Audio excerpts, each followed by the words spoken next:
Well, I knew this. I knew this was going to happen. That's why I've been dreading this. Hmm? Mm-hmm. Where's my purse? I left my purse over there. Yeah. That's okay. You know what? Leave it there. No, just in case I need the room. Oh, for him to read out? Change that. I'm sorry.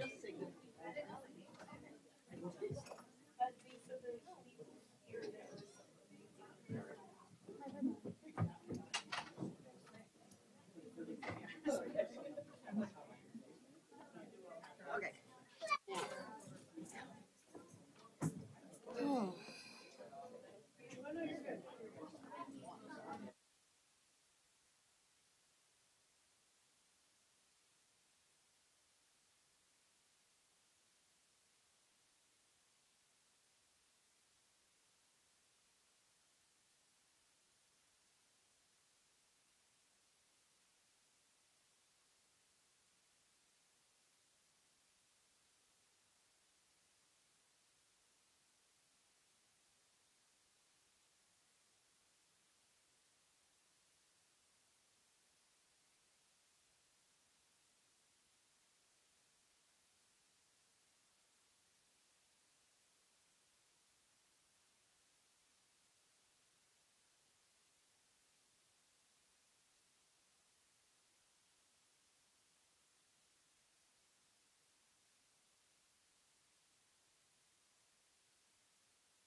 Okay.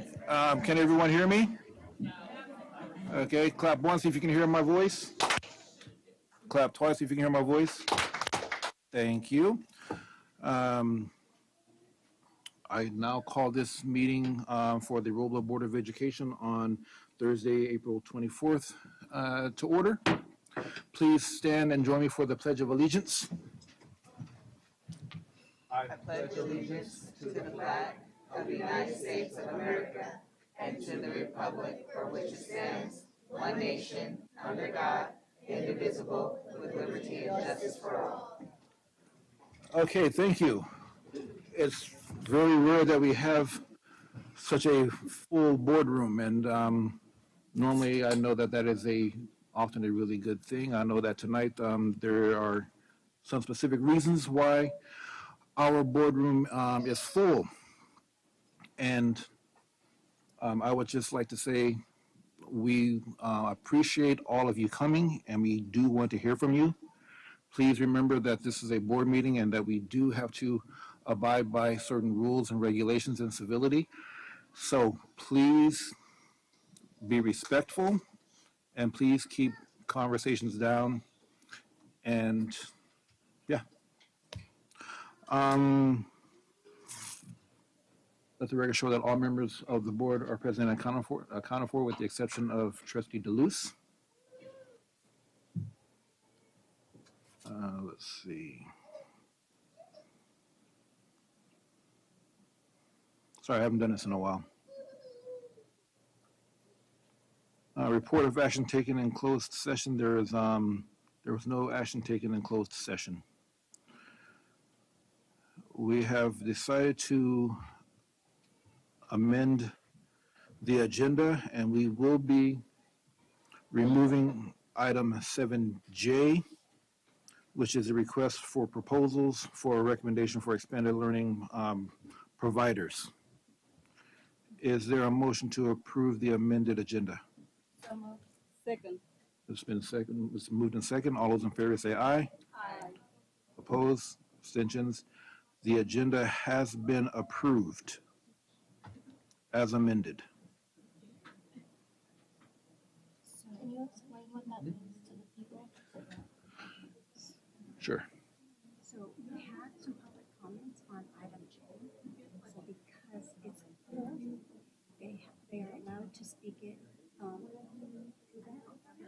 section where it says, items not on the agenda, just to be transparent. Okay. Does that make sense? Okay. Again, please. Again, please keep the chatter down. Sorry, we're dealing with some actions that we have just not had to do in a long time or ever. Okay, so we have pulled item 7J from the agenda, and we will not be hearing that item tonight. And I know that many people have come to speak on item 7J. That's the majority of the people. Yes. Let him finish. Let Yeah, me finish. Let me him finish. Yeah. Okay. Yeah, just let him finish. Why would you guys be able to approve? Please, please, please, please. Okay, if y'all could just Okay. give us a minute to Just finish. give us a minute, to okay? finish, that'd be much appreciated. Yeah. Okay. Let your minutes. Okay. Why is that? The reason why we chose to pull this agenda item is because we did not feel like we would be able to vote on this and come to a conclusion tonight. Okay? So you don't even want to hear from the parents about something. That that is you not, don't wanna deal please, with? sir, please, sir, please, sir. Okay, I'm there gonna speak is, on my there, thing there about is, CSPP funds, whether you want to hear about sir, it, so- please, okay, I'm trying. No, you're not. Yes, I am, okay. We do have public, we have a public comment section. You don't want to be arguing. Let's take a recess. Okay, I'm gonna call for a recess. We do have a public comment section for items that are not on the agenda. Everyone will be able to speak at that item. Just a minute, please. So, I know your voices would like, you want your voices heard. Yes. They're going to give us each time, even if Amendment J is taken off, you can Correct. still speak, and you can still say your piece, and you'll still have your 2 minutes. That's correct. You have to go in order, so just let them say their piece, and you will also still be able to speak on while you were here tonight. Does that not mean you cannot have your voice heard tonight? It just means you get to speak now instead of waiting 2 hours. Yes, You will get to speak now, but please, if you could let Mr. Barnes go. thank you, Mr. Weeks. Again, there is time for everyone to speak, even on an item that is not on the agenda. I'm going to call for a quick recess because I believe a recess is in order and needed right now. Okay?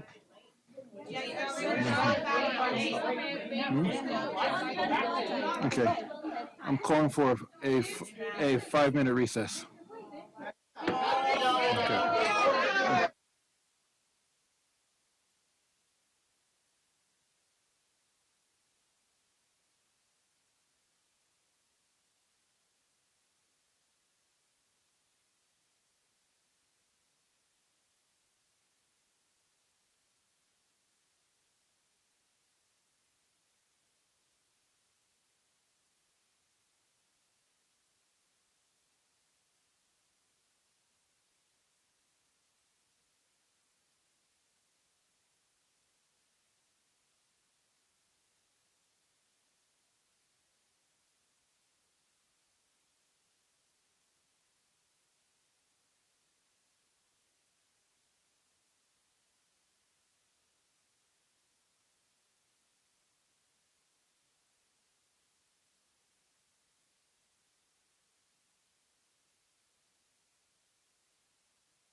Okay, I convene the meeting again. Ramon,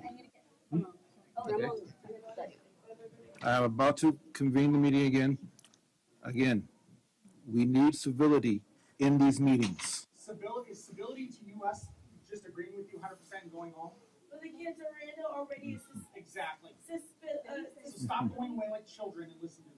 But if you're saying stability Our means students starting are on already time. If you don't start on time, at environment. least giving us the respect to say, wow, we've all been waiting, just like you had family meetings as well. So we would expect someone to at least come out and say, well, why we're going to be late or this is going to be. So if you're talking about stability, that means starting on Yeah. time. Or at least saying Treating us like the something. adults we are. And then, And our rights matter. Okay. And then not Okay. And then when you're walking away, I'm sorry, Okay. you're not getting up and saying we're going to a recess, and as you're walking away, smiling, Okay. you see that many people in the community are okay. Yes. They're smiling about it. Okay. It's not stability. Smiling Okay. upset parents and teachers and faculty members' faces is not So there stability. Okay. are petitions us parents can sign to have you guys removed and. Okay, this meeting is back in order. We do need civility. Please let me speak. Please, we need civility. Okay. Now, as I mentioned, there is a time for public comment. We want to hear from everyone. We have decided to pull this item from the agenda, but we still want to hear from everyone. Whether it's on the agenda or not, we want to hear from you. Okay? I'm not, no. It is not, please let me respond. The next time we come back. Please let me respond. Pulling the agenda item has nothing to do with the way anyone was going to vote. Pulling the agenda item, well, I'm not, we decided to pull the agenda item. It has nothing to do with the way anyone was going to vote. We just did not feel like it was appropriate to have the agenda, to have the item on the agenda tonight. So we decided to pull it. Why? Right. Why? If we bring this That's not a reason why. we're coming to even more parents Yeah. coming to us to bring that. And that is perfectly fine. Well, no, it's not perfectly fine. You didn't give us a reason why. You gave us a statement of you just decided you didn't want it. Why did you not want it? Why? Are you just gonna sit there and smile at each other? You just don't have an answer? I think Disability is one side, it's not gonna be a definite answer. All you're gonna do is give a political answer of a Please, question excuse to me, a sir. question? Excuse me, sir. Go ahead. We all have migraines at this point. And don't find it funny or smiling or laughing at. and so I think Excuse me? Why is it just from the agenda? I think it's also really important to understand that No, it's not. It's important to say Excuse me, sir, please. understand, yeah. It's important to understand that we are all human beings here, first of all. And if we want to be able to hear one another, it's important that we allow one another to speak. How we're showing up in this space, we're trying to show up with a calm demeanor and with a respectful demeanor because we do see that all the families are here, and we are trying to show up with the best, with the most amount of respect that we can give to you. But I think that it's very important to understand that if you want to get respect, you have to give respect, and giving respect is allowing us to conduct our meeting. Giving respect was the guy to know why you were 35 minutes late. Right, and start Respect is right. telling us why you got here that quick. Yeah. I'm Please. trying to say this as, I've been here, like, this is my 7th time doing this. And I'm gonna tell you guys right now, we're not gonna get anywhere if we constantly continue to interrupt. You will never get. Well, they're not answering the question. You won't, we will be able to, the question, is that important, or? Yes. Wait, no, or is it you getting to speak and speak your mind? We're all here. Having the question answered is far more important than us speaking about it. That's not going to get why our kids matter. What's going to get to that point is us expressing our concerns. So can we please just move forward? That way we can all start expressing our concerns. Otherwise, like you said, we all have families. I mean, we don't want to be here all night. So if we could please just allow us to get to the point where we can start expressing our concerns, I feel it would be good for everyone involved. Thank you. Thank you, Mr. Weeks. Really appreciate your comments. Okay, we are moving on to the public comment section of our agenda. Okay.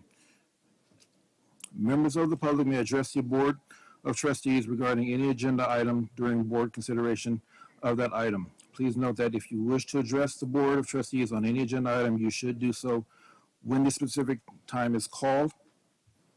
We do have, and I acknowledge that this item has been pulled. To submit a comment in person, please complete the public comment card. We do have these.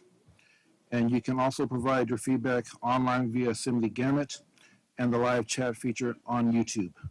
Comments submitted online will be read by the board assistant, and all the remarks are limited to a duration, a duration of 1 minute, okay? I realize that this item has been pulled, so we are hearing comments on this item that has been pulled. Say. Yes. So just for clarity, because item J is pulled, all the public comments for item J are now eligible to be spoken during this time because it is not an agenda item. So. Okay. And do we have more? Yes. Do you want to do these first? Yes. Okay. This one, okay, those, and then that one. Those Okay. will all be under this section. Okay. So, Patricia Montano. Please step and please speak into the mic because those online will not be able to hear you if you do not. You have to. Wait, I'm sorry. Wait, hold on. Yeah, it has to be. Yeah, it has to be in the, yeah. So which one's? Hold on 1 second, ma'am. We are here because we hear that you are removing STAR from our community. And I want to say that it's very important for us. My 3 kids have been in STAR. My oldest is in college now. He used to work in STAR. So it's not only that, it's like STAR is not only a place where they babysit our children. It's also a big part of our community. It's comfort, safety, and security for all of our children and also a Robla neighborhood. Thank you. Thank you. Thank you.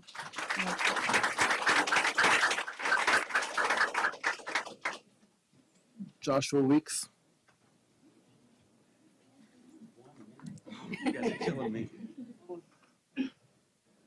I'm sorry, there are a lot of people here. We have to limit I it. just want to first thank all the parents and staff and everyone for coming out tonight. It really shows if we want the school board to hear us, communication is key. Right now, communication is, I feel like, breaking down. We had no clue until this week that this was even up for proposal for us to lose START. START has been here since, I've been in this district for almost about 15 years, and START has definitely been here before me. It's not just a part of, they're not just employees, they're part of our community. I have students that I've taught that now work for START. They know our kids, and to say that they're going to be completely gone and then have people come in that do not know our community, that do not know our kids, that do not know our family, I feel is a great disservice. You can see right now, tonight, all the support, so I just hope you listen to them loud and clear to understand that START is an important aspect to our community, and if we're going to have a program or if we're going to have the committee, I feel that others, parents and teachers should be a part of that committee. Thank you.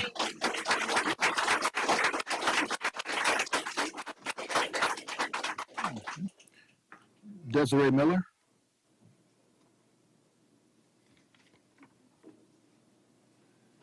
Hello, thank you for hearing me today. So my name is Desiree and my son's name is Aiden Millar. We moved from South Sacramento here to close by and started Taylor Street Elementary School. And since my son has been coming to this school district and the after school program, the START after school program, he's been thriving.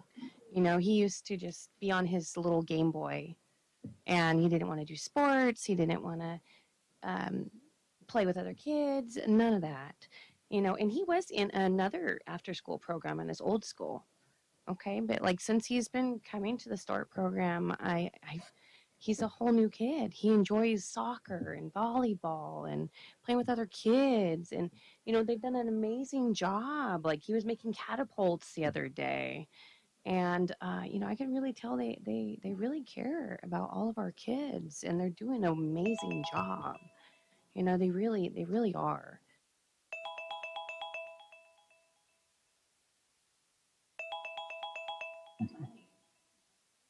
Yes. Okay. Okay. Thank you. Thank you. Thank you.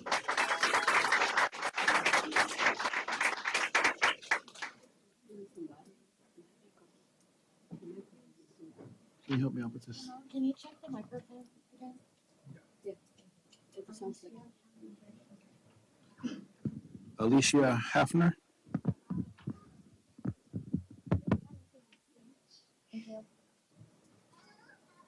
Hello, my name is Alacy. I'm the mother of Abriana Tenenza. The START program is a good program for all kids. They get to learn how to prepare meals, cook, dance. Now my daughter told me she did karate today. You know, the START program is the best. You know, we have to work, and then with the START program and the time they get out, it's good for parents. Without the START program, we don't know what we would do because we don't make enough income to be able to pay for childcare.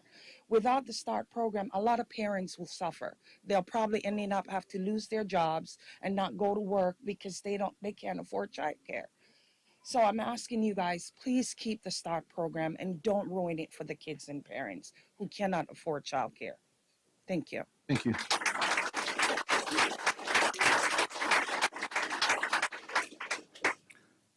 By the way, the chimes that you hear, that means that the minute is up. I'm not going to try to be rude and cut you off. I'll just try to get you to wrap it up if you hear those chimes. Fong Lo. I'm a parent here. All my children came to Robla. Miss Carla and her team is awesome.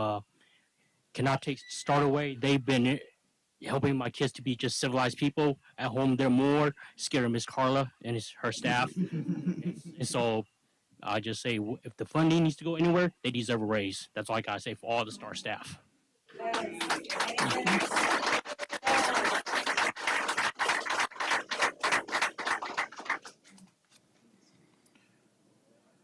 Danielle Sturgeon.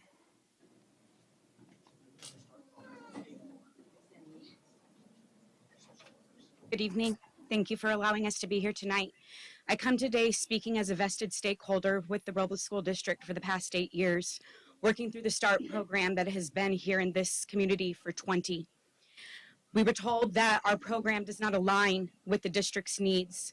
However, as Mr. Weeks previously stated, we have former Robla students who are now START staff. We have credentialed teachers who started their career based off of the platform of working with START. One of your current vice principals was one of the START members in this district as well. I find it interesting that some of the programs that are up for bid, in fact, are current enrichment providers for us that we offer during this time. I feel that we need proper evaluation of our program, and that if a decision is to be made about our program, that all of the stakeholders need to be vested in part of that decision. The parents, the students, and your faculty. And they were not included in that process. So I ask that you please speak with everybody.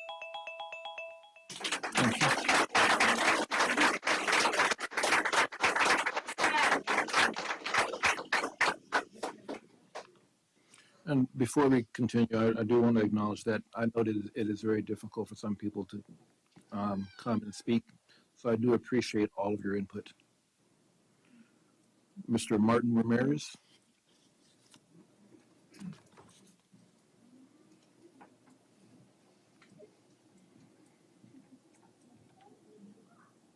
Buenas noches. Good night. Good afternoon. I want to say, as an educator, as a community member, as a parent, I feel that your leadership is not in touch with our community.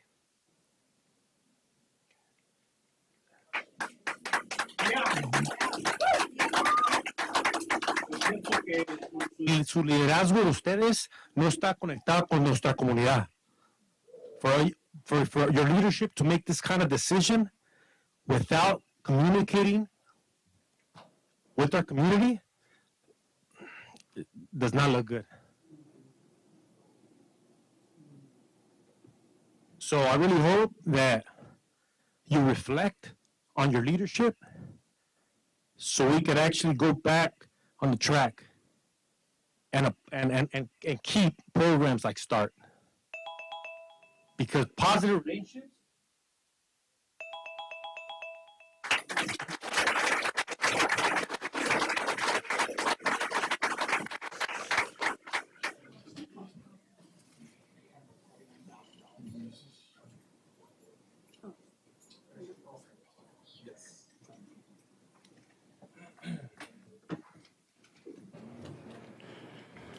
Alrighty, this individual wanted to remain anonymous. The comments are, if the district loses START, we will be losing a huge part of our community. I've seen my students benefit from being in the program over the last 3 years. My students have grown academically, socially, social-emotionally, and I've been there and I have confidence in their growth. The START employees are pillars in our communities and bring resources to all our families.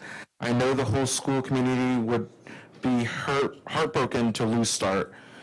START employees work with teachers to see what Robla students need and provide support based on students in the needs area. Thank you.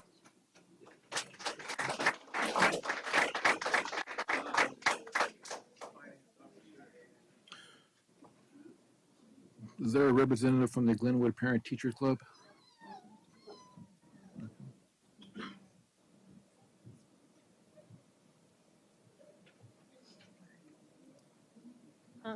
Hi, I'm Maria Smith. I'm the president of the Glenwood Parent Teacher Club. My name's Sabrina Oliver. I'm the treasurer for the Glenwood Parent Teacher Club. And we just want to express how invaluable the START program has been for us as parents and for our students. They provide so much support and services to our students. I know at Glenwood we have a Girl Scouts program that my daughter just loves. There's sports programs and the dance program, all kinds of different activities that our students are able to participate in addition to the after-school assistance, homework help, things like that. The START program essentially helps our school be able to thrive. It's there for parents that want to come to parent-teacher club meetings, to school council meetings. Our kids are already enrolled. They can stay there. We can have our meeting there. They help us with every little thing that we need.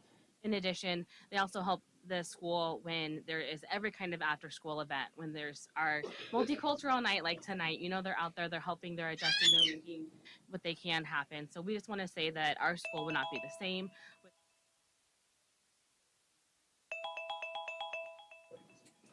Thank you.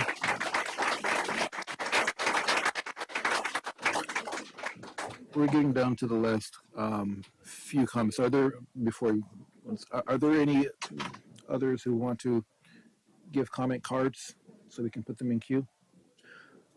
We're not really taking by the hand. We need you to submit a card. We need everything on record. So do you want to grab a card and submit one? I think this is the same thing. Oh. Yeah. On the other stash. In the other stash. We have these also. So these are on sections. Wait, these are. No, this is the second thing. It's just these are all starts, and I think these are other programs. Okay. Okay. I put my Okay. name down. Okay. Both of us put our name down, but I believe I put down where I did not want to speak. Oh, got it. Okay. I just want to let you know. I did put a comment. Okay. Sabrina Herrera. Please and keep that. Scarlett Herrera. Yeah. So you do want to say I do want to speak. I'm sorry, I did change my mind. That's okay. You have a card. I will just yeah, you'll be able to speak. No, I was speaking. Thank you. Okay. Okay.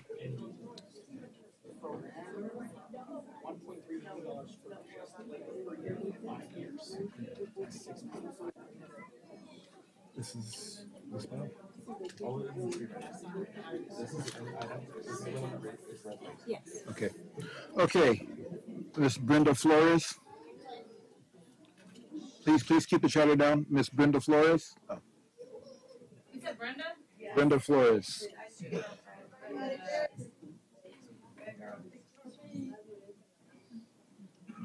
Hello, how are you? My name is Brenda, and I have 4 kids in START. And I think that you guys haven't thought of how you guys gonna hurt the kids by taking START, because START is not just like they said a babysitting. My 7-year-old don't like school. He hates school. When he get out of school, he's so excited to go to START. And what can I say about the teachers? The teachers are awesome. I get off work and all I have to do is check to make sure they did work, because START does help them. And I feel like you guys are not thinking about the kids. Before you guys think about the parents, think about the kids. I told my 9-year-old, hey, START might not be here next year. She was sad. Just by even thinking about it, that she's not going to be able to go to after school program. You guys want to bring a new one for what? The teachers that we have now at START know every single kid in that program. Just think about it, guys. Thank you. Thank you.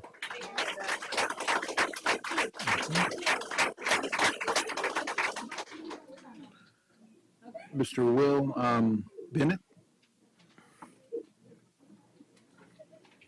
Hello, so I'm actually here on a slightly different matter than the other parents, but it seems like it's aligning just fine. As I talked to the parents earlier with the CCS PP funds, the community site funds that you guys are getting granted, just so we're aware, it's a $1.6 million grant that's coming from the state. You guys plan on spending $6.5 million over 5 years on payroll for the grant. So I just want all the parents here to know, as we said, obviously they don't even have the funds. So on their own website, the district funds per year $849,000 to cover payroll per year for these 10 people you guys feel you need to hire to tell us how to spend your funds. So congratulations, board. Thank you. You're getting rid of the START program to pay for 6 people to come and tell you how to spend money. As I said earlier, Ramon, I don't know, were you able to get that on paperwork and figure it all out? Or should I cancel the program and do everything I can with the parents to make sure that the $849,000 in district funds to pay for payroll goes back to the district and you guys can restart the START program? Answer? Okay, thank you, sir. I'll provide a quick answer just for clarity. We have not been awarded. I understand you haven't been awarded the funds, but that's Please, sir, let her speak. Preliminary Let her speak. funds. We have not been preliminary awarded. We submitted an application for a community schools grant, and then we will not know until May 31st if we were awarded that grant. Please, sir, let her finish her response.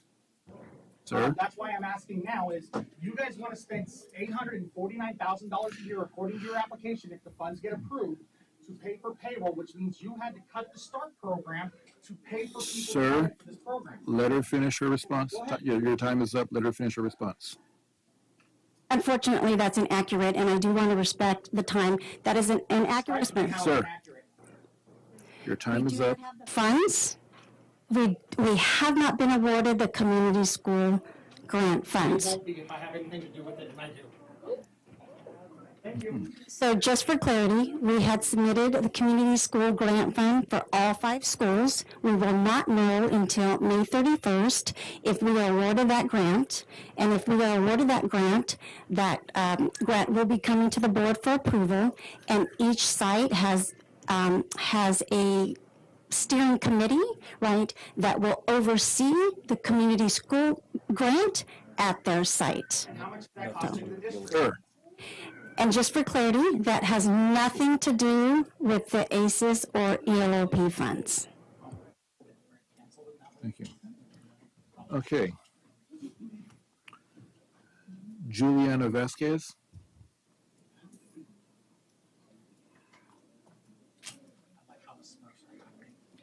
I think that it's again really important to just continue to show respect to one another, and I am doing my best to show you respect, and it would be much appreciated if you can show the people who are sitting here respect. Again, like I said, we're all human beings. We are working really hard, despite what you believe or think. We are working really hard, and it's very important that you show respect. And if if you are having trouble with showing respect that we are all trying to show you, then you don't have to be here. Thank you. Good afternoon, everyone. I was informed today that the START program might be canceled, and I wanted to speak to you so you could reconsider that. So just wanted to make my voice be heard and let everybody know how invaluable, or let you guys know how invaluable that is to all of our parents, to all of our children, how much they learn, how much as parents we feel that our children are safe with the START program. So having another provider that maybe does not have the same standards as the city of Sacramento, I'm very uncomfortable with. I really feel safe. I feel really safe to leave my children with Miss Danielle. There was a point in time where my daughter was getting bullied at school. She didn't want to go to school, but I would tell her, "You're going to go see Miss Danielle," and I would make her go. So I just want you guys to know how the staff is really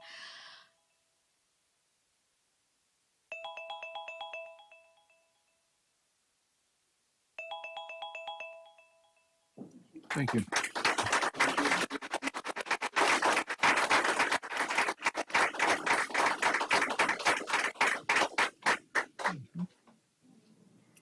Thank you very much.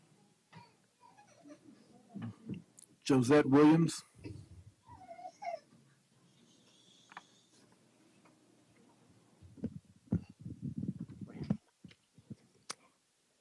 I would just like to say, first of all, we as an adult have to show forth our actions, even in these times, to our children, how we carry ourselves and how we advocate, even if we're on the other side. There is a time and a place and a character to hold up in this community meeting. Do I have just one witness in the building? Amen. Just one.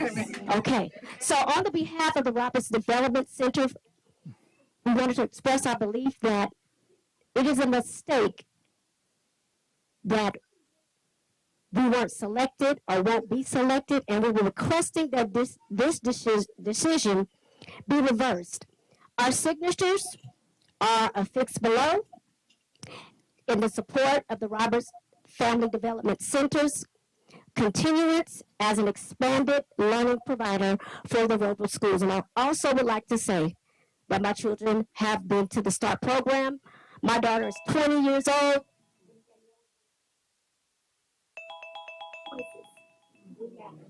Thank you.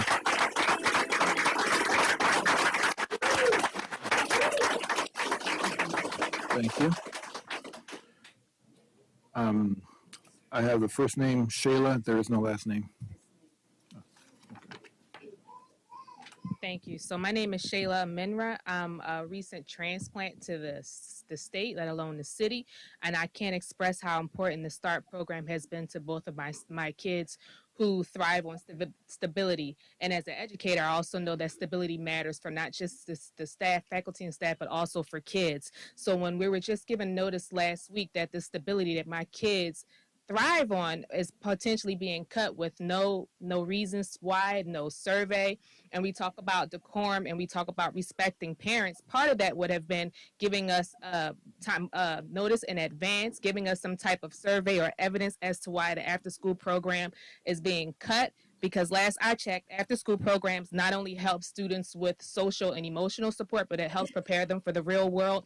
It helps bridge the gap between the classroom and the home. It helps many parents who are working who can't always pick up the slack that they would like to pick up.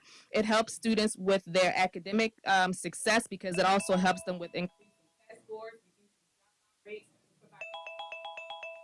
the students and also for the families to know that this program is to be cut with or anything happen in terms of that stability, not only for the students, but then for the teachers. This program is going. What happens to the stability now has to go figure it out because Robla is not the districts that are Yes, ma'am, thank you. finances. So then what is to be happening? So I would just ask that something is done first before again I'd like to see some type of how this is being cut. Yes, ma'am, thank you. Where's the evidence? Thank you, ma'am.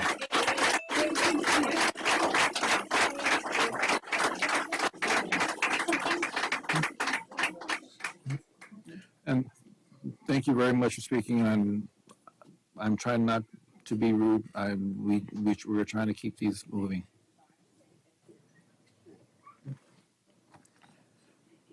Angela Miles.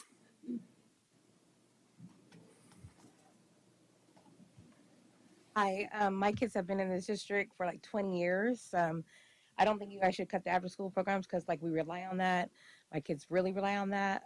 But I also have a question about who governs your guys' funding and where's the accountability for all the money you get for everything you do here? And yeah, I don't think you guys should cut the after school programs. And we really want to know where all the money goes and why you guys are trying to cut these programs. Mm-hmm.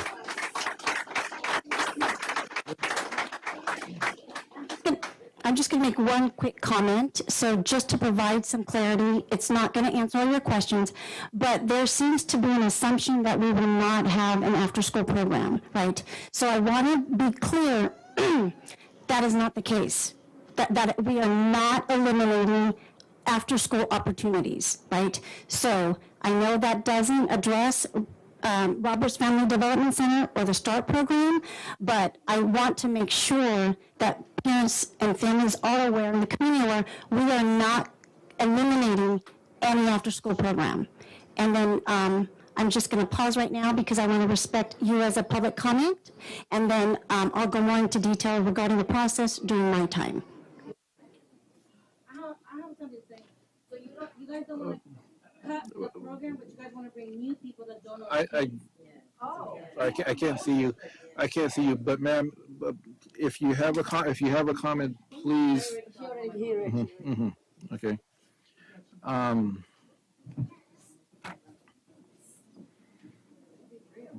Scarlett Herrera. Scarlett. I'm sorry.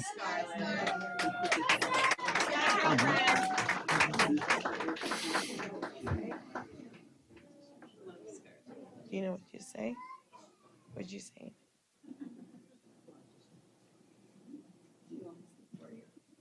Take your time.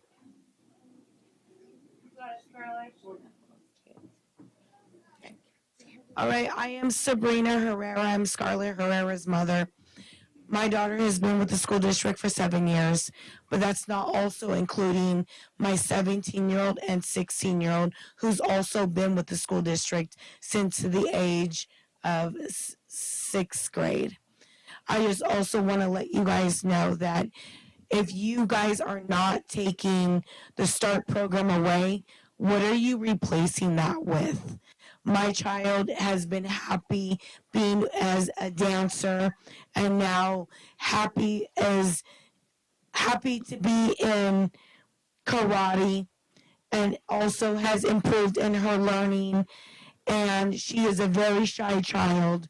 So bringing in new people into an environment that all of our children has been in the school district for over 7 years as their START teacher.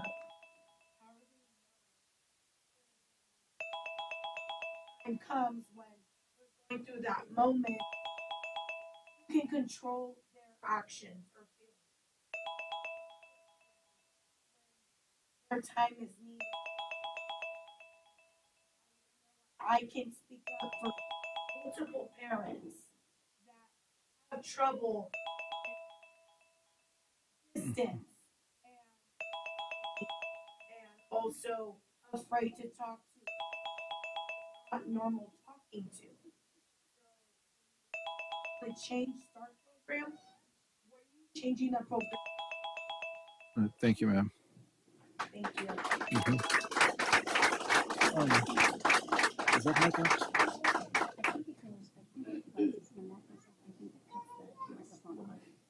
Okay. Sorry, we're just trying to make sure that if these mics aren't on, they can't hear online, so just trying to make sure.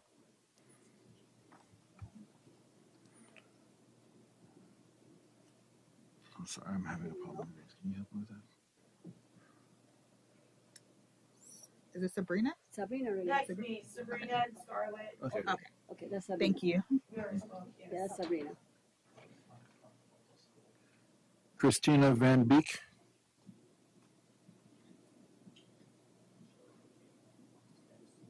Christina Van Beek. Okay.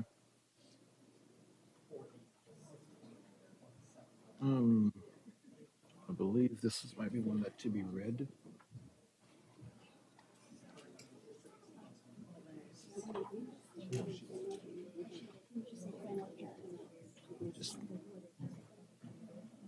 Okay. Glenwood parent.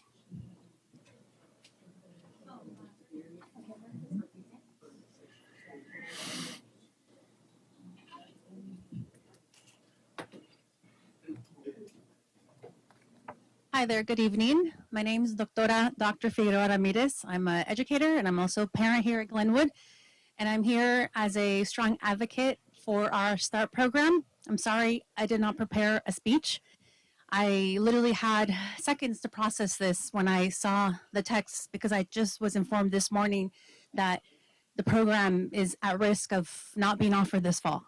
I feel that, to your point about humanizing and being in community with our children, with our parents, with our teachers, with our staff, I feel that we've been left out. My children are upset. My daughter has been in tears. The START teachers and staff are like family to us.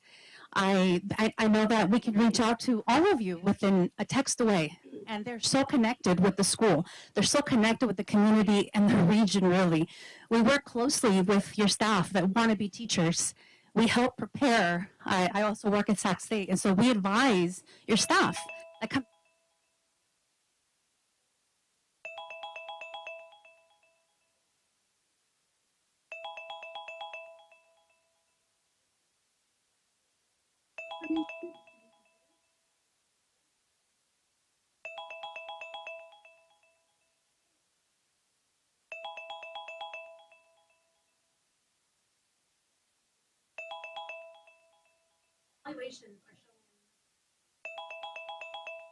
Thank you.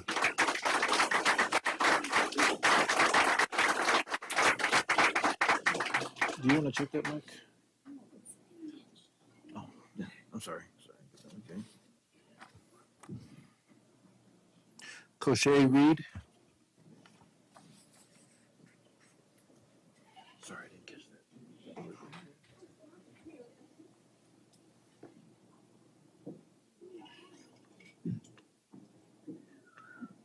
Everybody, I just want to say by START is a home away from home for my kids. And my son will be 1 this weekend, and I pray that he gets to go to START with all of you guys. I don't think it's okay for the program to be gone. It's helped my son come from being this quiet kid to having these conversations that I have to be like, be quiet, you have to stop talking now. Your teachers have helped him. My daughter's grades are phenomenal. They have all 4s at this point. And it has to do with your START staff. They help with their homework. They help with these confrontations that they have at school. They help with their emotions, guiding them.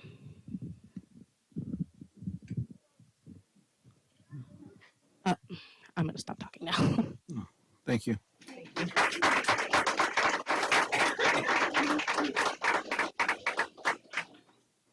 Jorge Mendoza.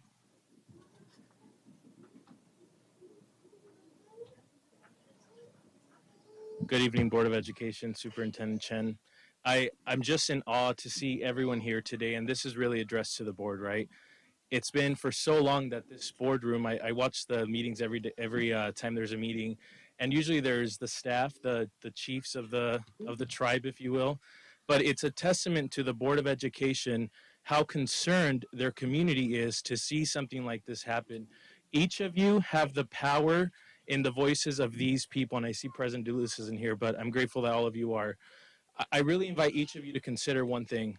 These are the people that are concerned are the ones who put you in those seats to be their advocates and to speak for them, and of course, all the legal things. Now, my biggest concern is, of course, for START, but that there was a board item removed, from my understanding, at the start of this meeting, which I would highly recommend that there be some counsel with your attorneys, because according to the Brown Act of Education, which I'm sure many of you are aware, very limited circumstances to when. But thank you to each and every one of you for standing up. Your voices matter, their voices matter, and I really hope that but for the sake of everything, you all, and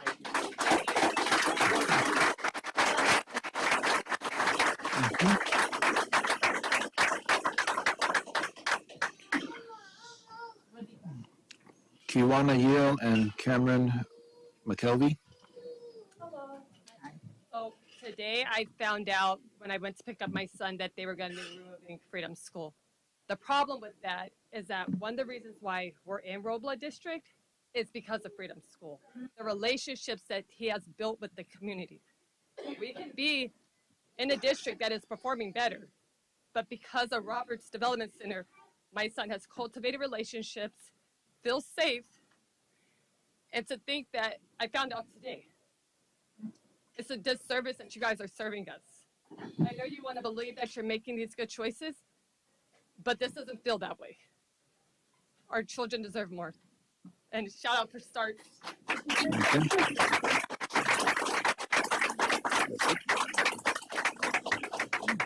Okay, I'm not big on political speeches or anything like that, so I'm going to try to be brief. I want to thank everyone. Oh, one more.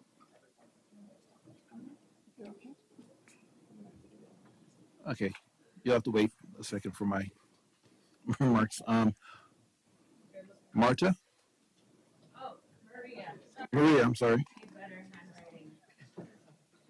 Hi, my name is Maria, and I'm a parent of a 7-year-old in Glenwood.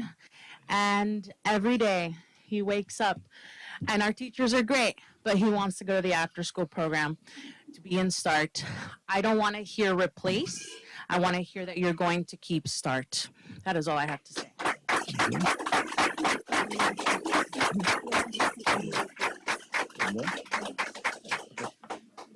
Okay, we do have some online remarks. Alrighty, so Noli Rivera, teacher at Taylor Street Elementary. Dear board members, I'm writing to express my strong support for the continuation of the START program within our district. In my nearly 2 years of working alongside this program, I've seen firsthand the incredibly positive impact it has on our students, school, and wider community.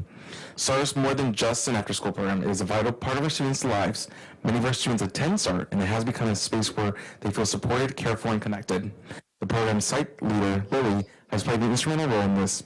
She builds strong relations with students, families, and is always present, offering her time, guidance, long after school day ends. Her leadership dedication makes a noticeable, lasting difference. I truly hope that the board will reconsider continuing to partner with START, as it is such an important part of not only our students' lives, but our community and our families, in which at the end of the day, we are all here to support. Thank you for your time and thoughtful consideration.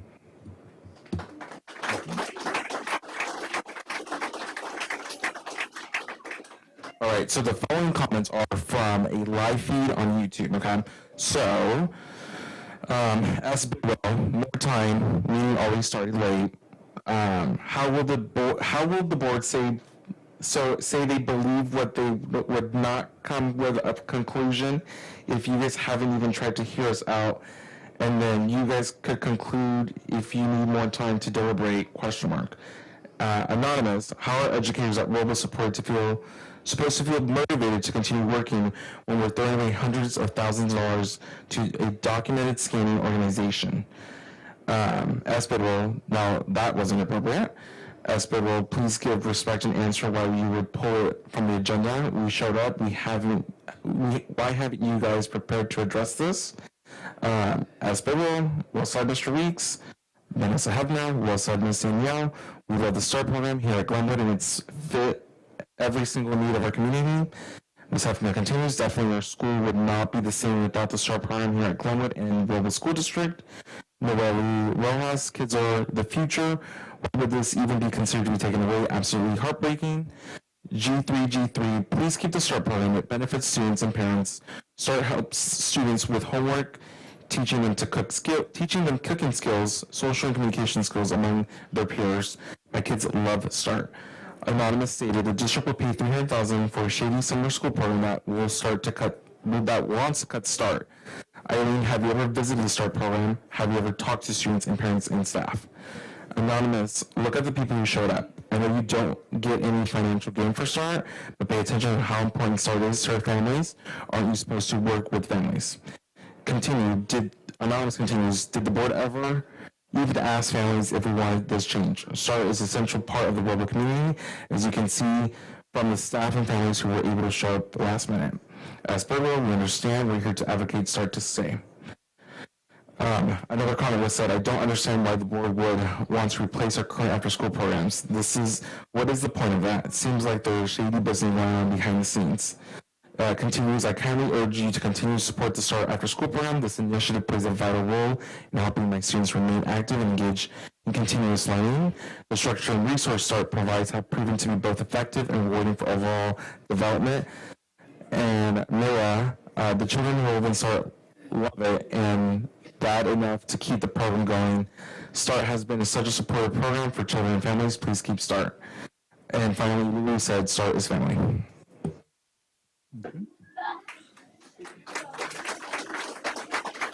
Okay. Thank you very much. As I was starting to say, I'm not big on speeches. I'm not going to say a lot. I do want to thank everyone who came out and everyone who had the courage to speak. I know it is not easy to speak in public and to give your opinions. As I mentioned before, this item has been pulled. I'm not going to say why it has been pulled, just that it has nothing to do with the way any one member had planned on voting, and that that we were not ready to hear this item tonight. The board meetings are a way that the reason why we have board meetings is so that we can get input. We hear the information, we get the input from people, and we make decisions.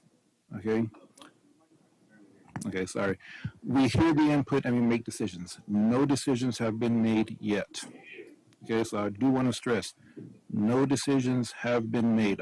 I am really big on format, so I'm trying to not show any one side or anything like that, because we do have to, I do want to respect how people feel and how people may vote.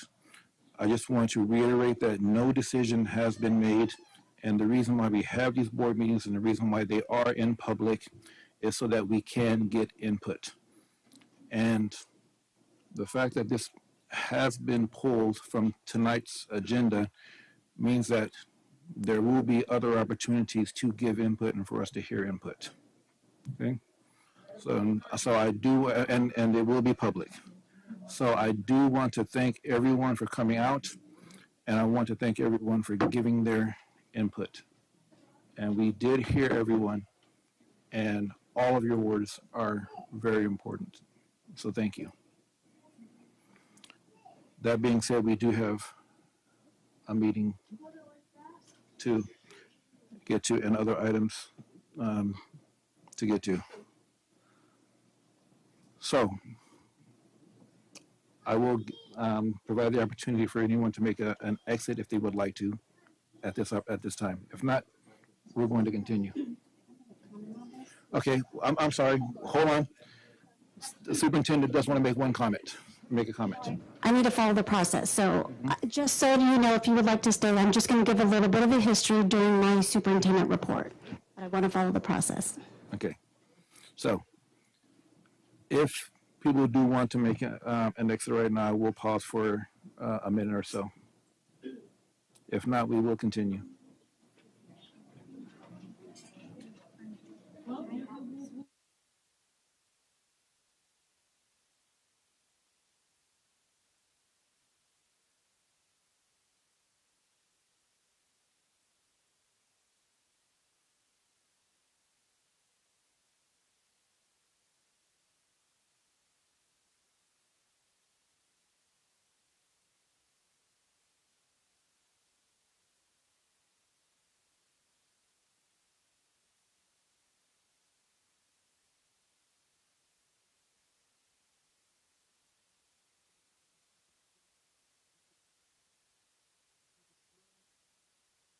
Move outside of the boardroom. If you can please move outside of the boardroom. Thank you. Okay. We are going to continue with the board meeting.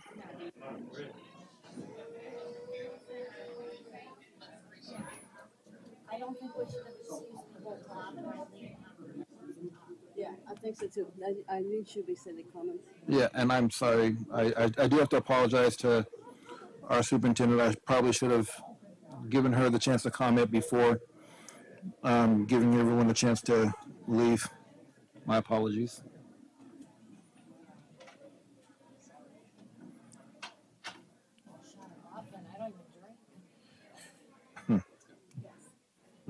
I'm sorry. I need to collect myself. If you can please, okay. Okay, we are moving on to our reports.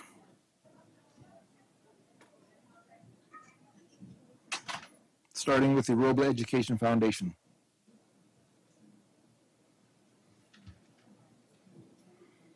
Good evening. I don't know if it's on or off. It doesn't matter. Anyways, a couple of updates. I'm still working on getting the schedule set up for the fireworks booth.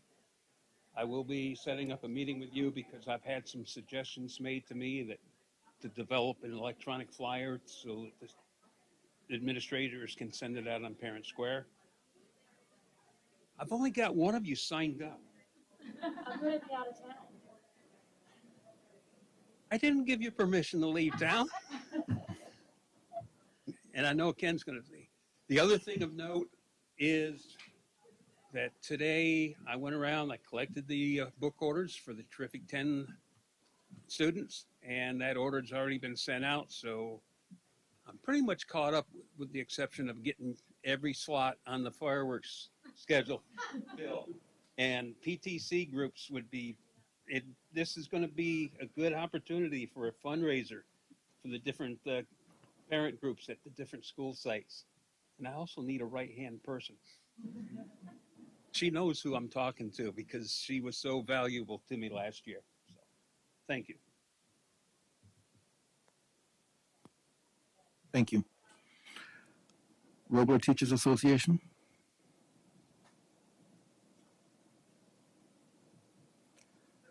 CSEA.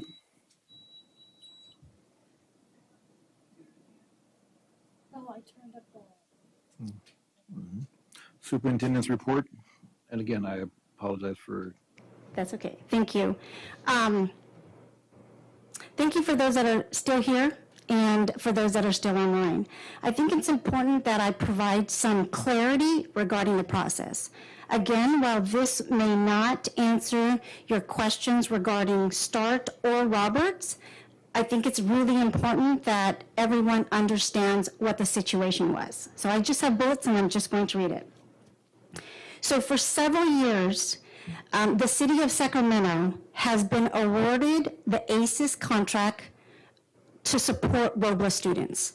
And I'm not going to quote this, but I know Ms. Danielle said for the last 20 years. Prop 98 language allowed for the ACES contracts to be awarded to the LEAs or agencies. On February 5th, I was CC'd on an email from, that's okay, Ramon, CDE to the city of START City of Sacramento, their director, informing them that the ACES contract will be transferred from City of Sacramento to Robla School District, beginning 25-26 school year. Why is that? Because the language in Prop 28 was updated to reflect that ACES grants must be awarded directly to LEAs. Because this is public funds and it is a big amount, and we've never had in the past had to do a process to award this grant, I felt it was important to have a fair and transparent process. So we issued what's called an RFP, a request for proposal. The request for proposal was posted on our website on March 24th, and all our current providers, including START, Roberts, and many of the, I would say, enrichment contracts that might have worked through START, right, were informed that we were issuing an RFP. When you issue an RFP, anyone is allowed to apply. So the RFP was posted on our website as well as the Sacramento Bee. Again, all current providers were informed that this RFP would be issued. Part of the process of the RFP was a scoring rubric, and I believe that the RFP, which includes a rubric, is posted on the website, as well as to this agenda item. So all questions, if any provider had a question regarding the RFP, they had to submit that by April 1st. And those questions and the answer to those questions are also attached to this agenda item. The bid proposals were due on Monday, April 14th. So we received all the bid proposal. A committee was created to review all the proposals and follow the language and the rubric of the RFP. We received 26 proposals. The committee recommended the approval of the top 6 providers based on the rubric. So that is why what you see today, what you see today is the recommendation of the committee based on the rubric of the top 6 providers. So I think that's important. Again, I want to emphasize, we are not eliminating our after-school program, right? We are not eliminating any options. I recognize that our current providers were not in the top 6, right? But I wanted to make sure that the process was clear and alleviated any concerns for parents that felt that there would not be an after-school option for them for the upcoming school year. Thank you.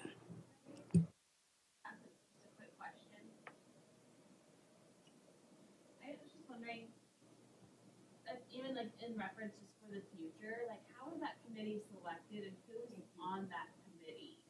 I mean, like I understand it's in the past and it won't change this, but like for future big decisions and things like that, is there a way? Like, I guess if you could answer that first, if that's allowed.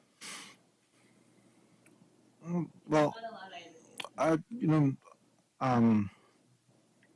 won't say I don't feel comfortable saying how the committee was selected, but I will say this: if you have input on how we should select future committees, we want to hear that.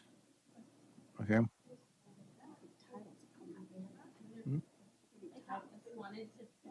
would we provide that feedback? Is it showing up to a meeting? You can show up to a meeting. You can send us email. You can contact the superintendent. There are numerous ways of contacting us.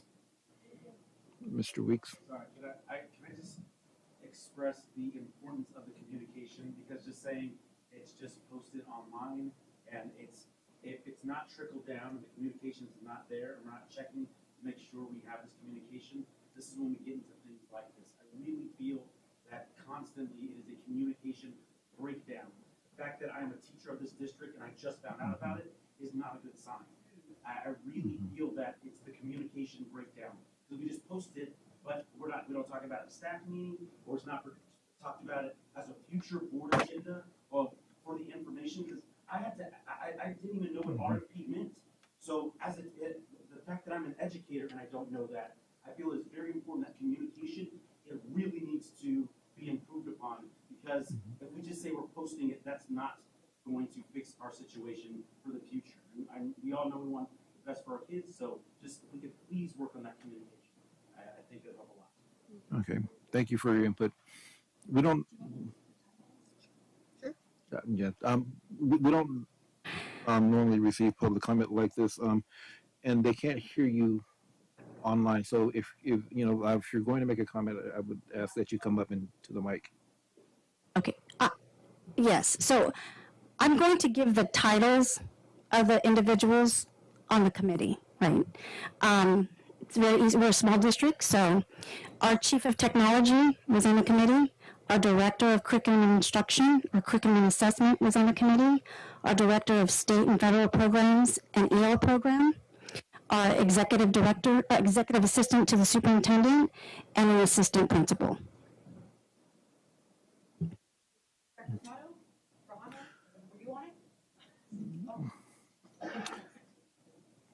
One of the reasons why I really don't feel comfortable with identifying people is because I don't want anyone else.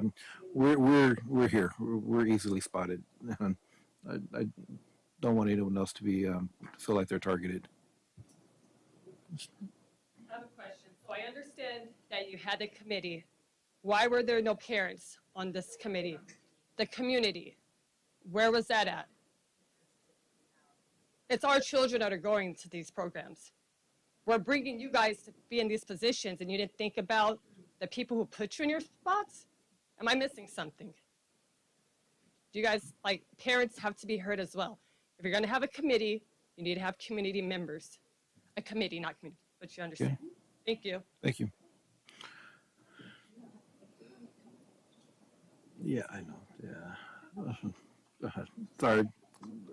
Technically, we're supposed to have comment cards. We need to keep everything official. And when I was sitting in your seats, the board gave me the flexibility to speak. So I'm trying to give other members the flexibility to speak. And I know how important this is, and I know that others do want to speak. I will give anyone an opportunity to fill out a comment card right now. All we need is a name, a little bit of information. Oh, yeah, I'm sorry. We are in reports.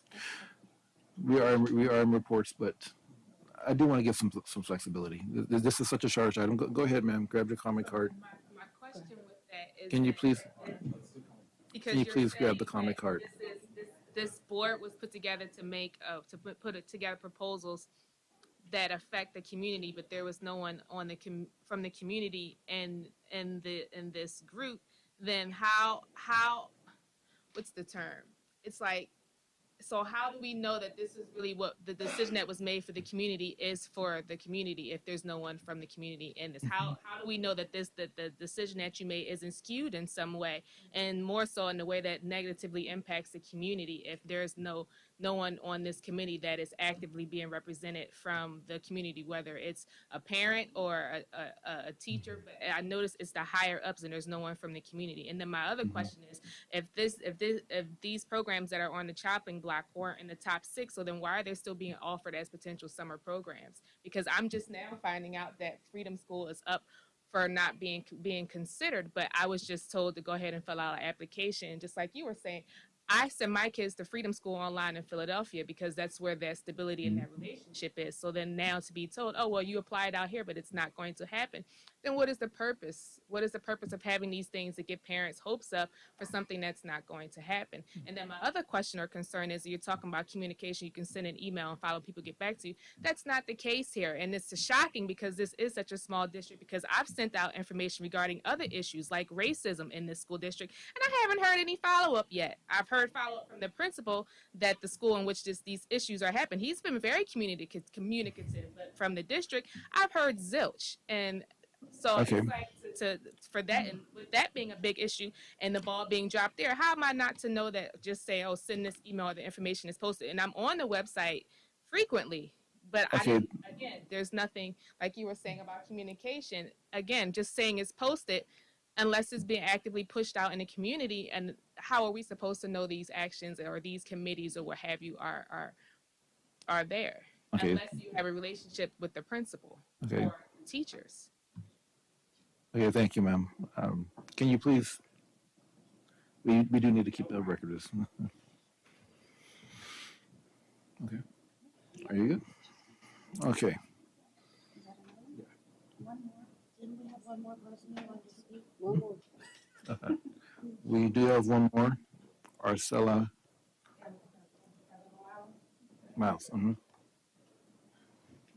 similar to what they're saying, I want to know, how was the committee selected, right? It does seem not equitable, right? You're not hearing from the parents. They send our kids here, right? Because like we could all leave and go to Twin Rivers, right? And then you guys would have, I don't know what you're going to do. But so how was it selected? You know what I mean? You guys want to do all these things, but you don't want to ask us who it directly impacts, right? How was it selected? Secondly, you're talking about a rubric, right? Where can we see that to see how you guys determine what things fell into what places, right? And then moving forward, and also, how do I fill out a request for information for your district? Who do I submit that to? I will. Okay.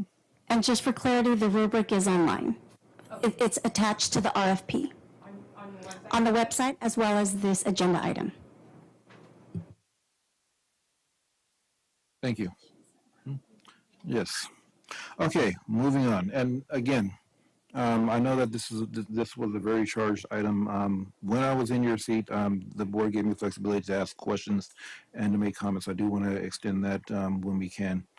We do need to move on, though. We do have one more. We have board member reports. Trustee Devine. Nothing at this time? Nothing Nothing at this time. Right now, I'm sorry. It's been a long day already. And I have nothing to report. So moving along to our presentations.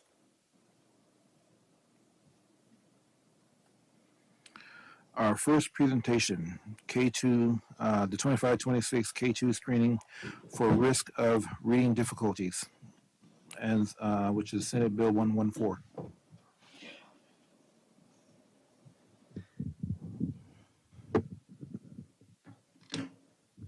Good evening, board members, Superintendent Chen, and audience.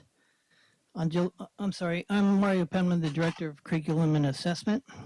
On July 10th, 2023, Governor Newsom signed into law Senate Bill 114, which is asking LEA agencies to screen students in kindergarten through second grade for reading difficulties. The California School Board of Education was to appoint a panel of experts that came across from the state of California on January 31st in 2024. This panel was to compile a list of viable screeners for all of the districts to choose from. They did this and they gave us the screeners on December 18th. From here, we were to explore the screeners and adopt one by June 30th, 2025 of this school year. For the school year 2025-26 and thereafter, all the LEAs will have to screen students K2 with this screener. One of the purposes of the screener is to flag potential risks of reading difficulties alongside other assessments that educators utilize to gain information on how students need their supports. The screening should be used to inform the broader process. This is not a screener to go into testing. Here in Robla District, we have already have this MTSS multi-tiered system of support process. All of this is in the partnership with the families. We looked at literacy instruction focused on specific needs for our students. We do early intervention in Tier 1 with the general education teacher. This program is progress is monitored for this student for 6 to 8 weeks. After that, we determine whether we want to do one-on-one or small group tutoring or instruction with the intervention Tier 2.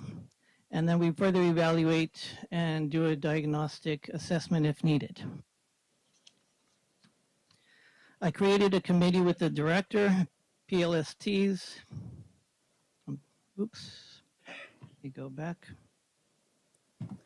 PLSTs, a couple of intervention teachers, 3 K2 teachers, and a principal to discuss the screeners that the state gave us to choose from. There were 4 choices that you see up here: Amira Learning, Amplify Education, UCSF Dyslexia Center, Stanford Brain Development, and Education. We met with the vendors and researched the screeners and decided on one of them. Some of the considerations that we were looking at was the time and length of the screener, how user-friendly it was for the student and the teacher. We looked at the data management system, the professional learning options, information given to the families, and technology needs. So after thoughtful consideration, we chose Amplify. We also have Amplify already in one of our schools at Glenwood, and the committee went to Glenwood to see that in action with our students. There is also a data system that allows the teacher to see reports students complete the benchmark assessment. The dashboard on the left shows overall as a class on how they did in each skill area. The second one shows a breakdown of each child and how they performed in each area.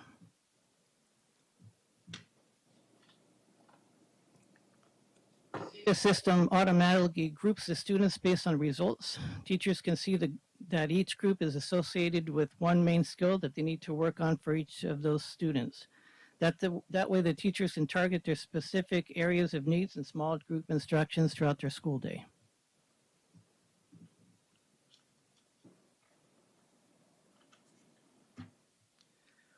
There is also a nice part of this system is that they have a home connection where a letter goes home to the families and gives them information about the tested areas.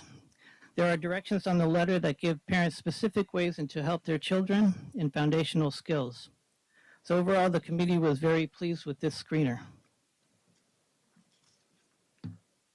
So following the timelines of the Senate Bill 114, we were asking the board to adopt K2 screener for our district for a 1-year contract. We wanted only 1 year so that if other screeners came about, we had options to look at those in the future. Any questions or comments? Any questions, comments? No, thank you. Thank you. Thank you.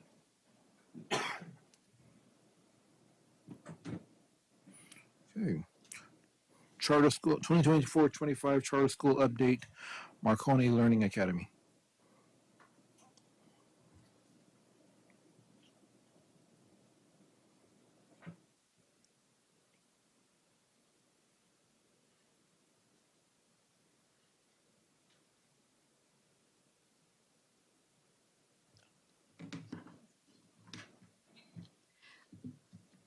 Good evening, everyone. Oh. Switch back. I'm covering for both. Doesn't matter which way. Okay, that's fine. Good evening, board. Thank you for having us today. My name is Kathy Obachak. I'm the community liaison for Marconi Learning Academy. So I'll be sharing updates on behalf of our principal, Dr. Garces. So just a little bit of an overview on our program. We offer a personalized learning model through one-on-one support, flexible schedule, and wraparound services. With that, students are given the flexibility they need to succeed. Our school is year-round. Therefore, we serve students ages 14 through 24 in partnership with workforce organizations. Most of our students do course work on Google Classroom. Aside from that, we offer dual enrollment opportunities, CTE pathways, work readiness opportunities through workforce partnerships to help prepare students for post-secondary success. Updates on our enrollment. We are excited to share that our enrollment has increased significantly this year. Our current enrollment is 515. The green bar graph on the bottom right reflects our enrollment from month to month, and the blue indicates last year's enrollment. So this is small, but mighty. Our grad rate right now is currently at 80%. Our average ADA is 79%. Our staff are continually focusing on working with our students on completing more core credits. Our staff continues to inform our students and their parents about our 2 core credit expectations. On the left is a visual of our student population. You'll see that we have 23% of our student population are EL students. 2% are former or current foster youth. We have 7% that are experiencing homelessness, and 80% are of low socioeconomic status. And our SPED population is at 22%. Also on the left is a visual demographic of our higher population of Hispanics and African Americans. This is a visual of our core credits and graduation rate. So we are continuing to focus on engaging our students to complete more core credits. Many of our students do come to us deficient in core credits and a lot of elective credits.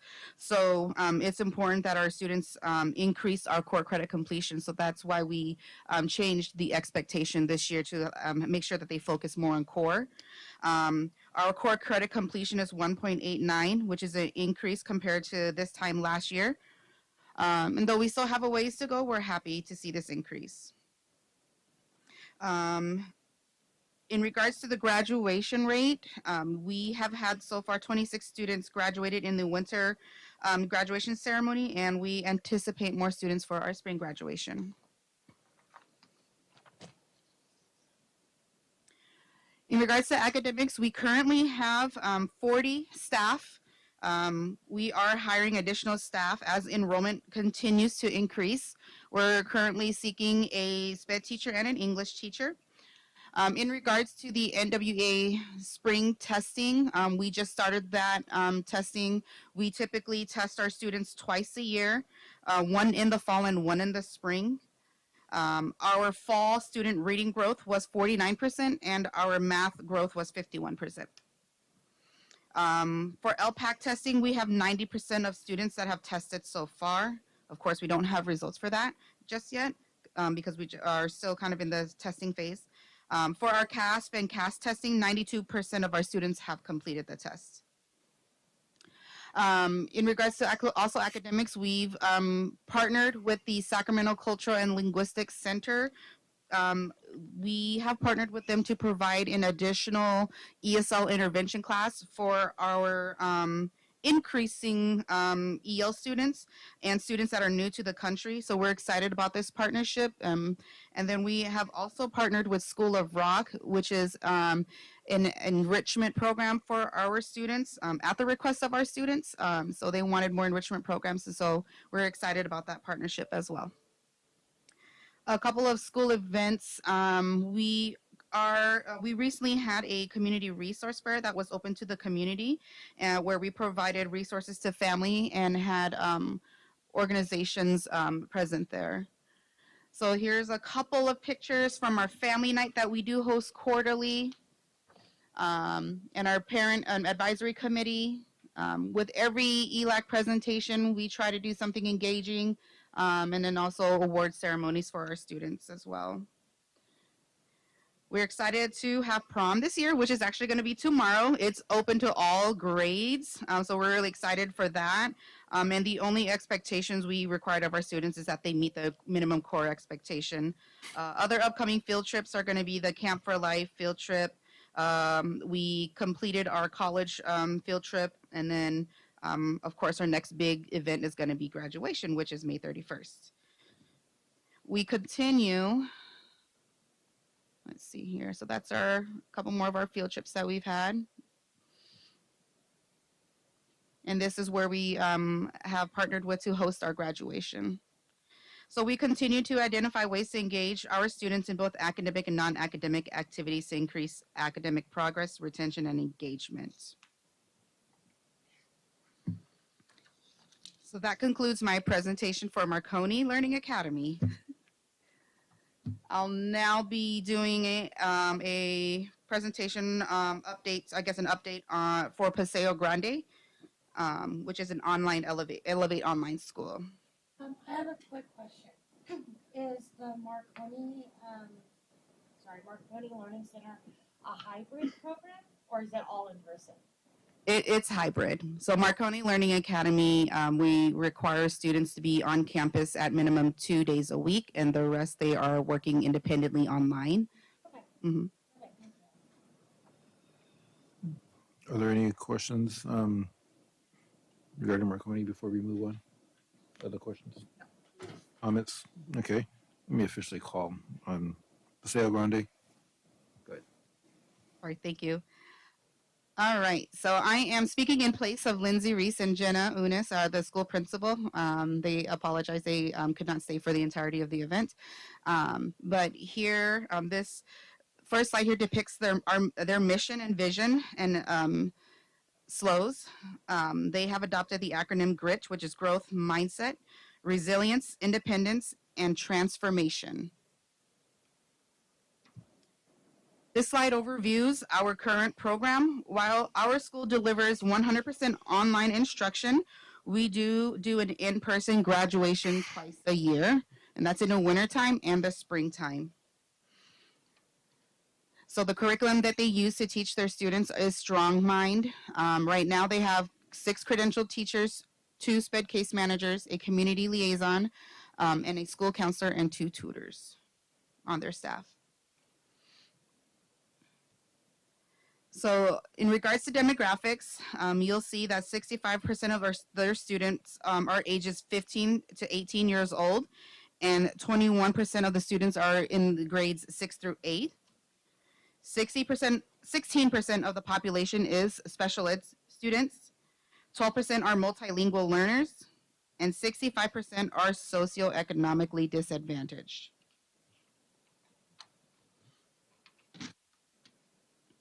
This chart depicts enrollment growth over the past year. Note that the enrollment has grown almost 200 students since last July of 2023.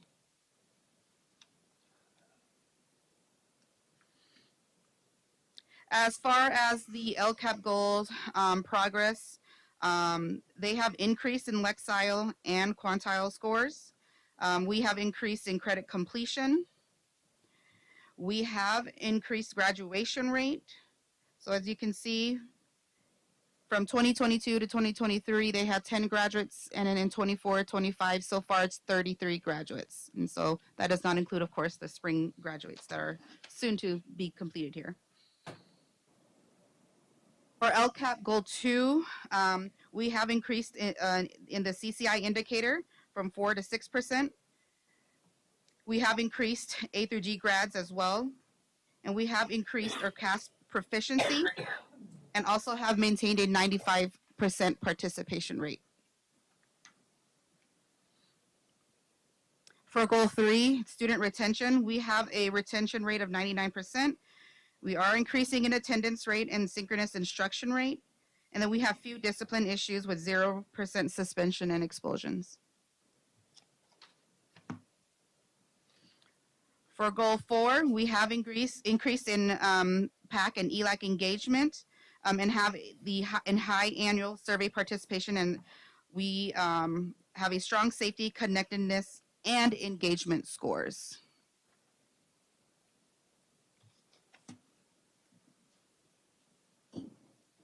So we are exceeding budget projections and are on track to continue growth for next year based off this report.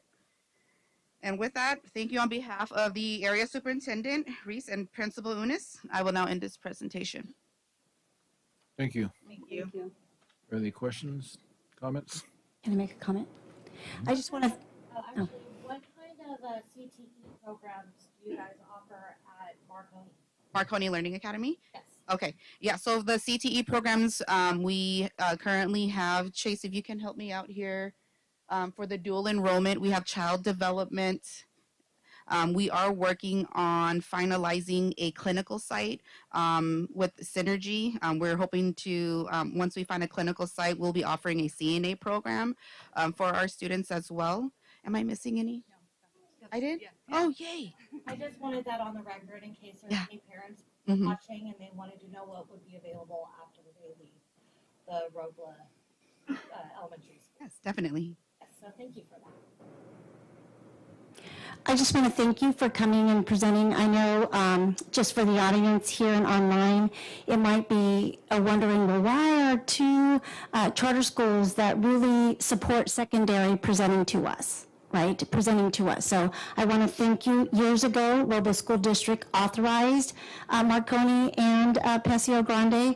So part of the requirement is to provide an update. They've been a great partner, and I believe there's conversations that the current district that you guys are housed in, which is San Juan Unified, will probably take the oversight. That's what I'm understanding.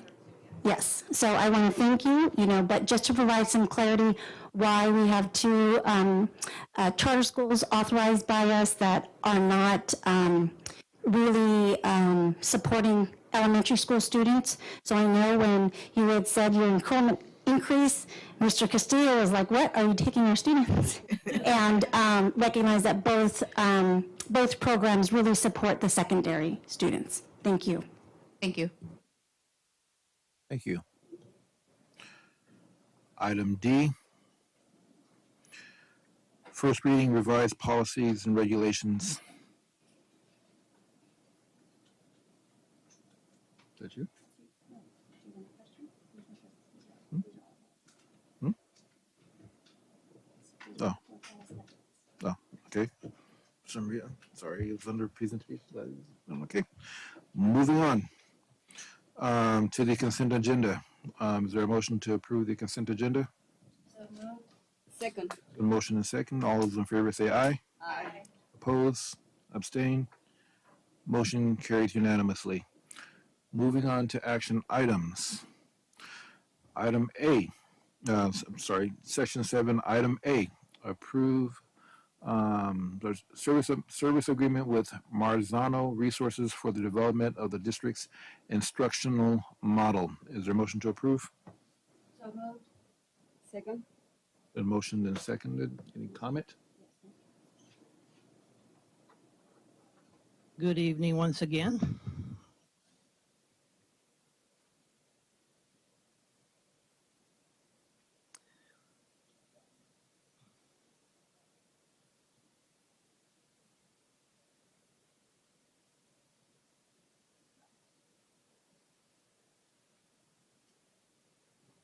Okay, here we are.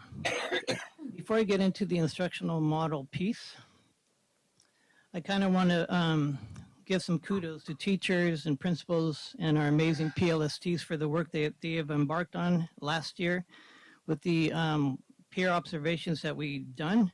We're trying to kind of shift our culture of teachers and their learning and working together to gain some knowledge about their craft of teaching. And so we opened their doors. This was a very uncomfortable thing at first for some.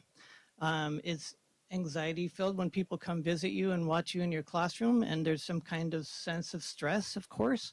I know I was a teacher and I felt it every time somebody came in. But we're trying to build a culture of teachers working together and talking about their first instruction to help themselves grow, number one, and to have that opportunity to help the children, number two, with their achievement. So we started last year with peer observations, and what that means is we open the doors for teachers to go visit their teachers, whether in their grade level or grade level above or grade level below.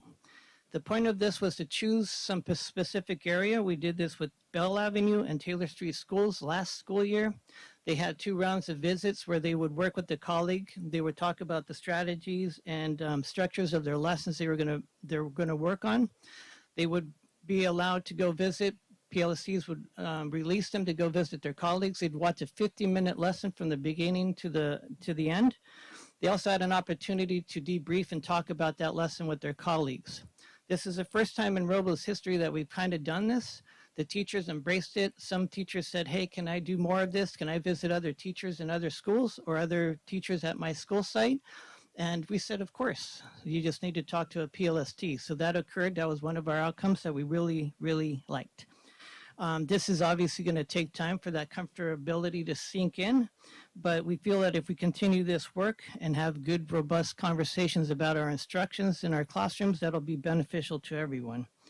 We started doing that with all 5 school sites this school year since it went well last year with Bell Avenue and Taylor. All 5 schools had 2 observation opportunities throughout the school year. at each school site. They all had their own specific focus area, and that went very well as well.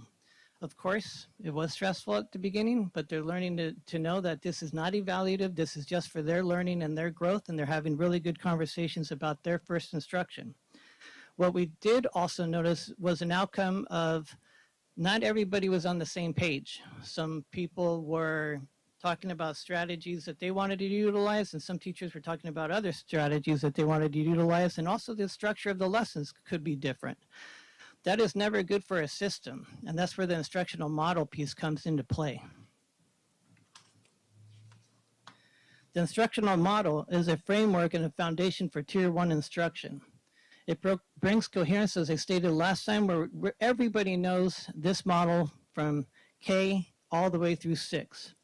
They know that the instructional strategies are research-based, and if you go from school to school to school, everybody should have an understanding of that model and be able to describe it to you for their district.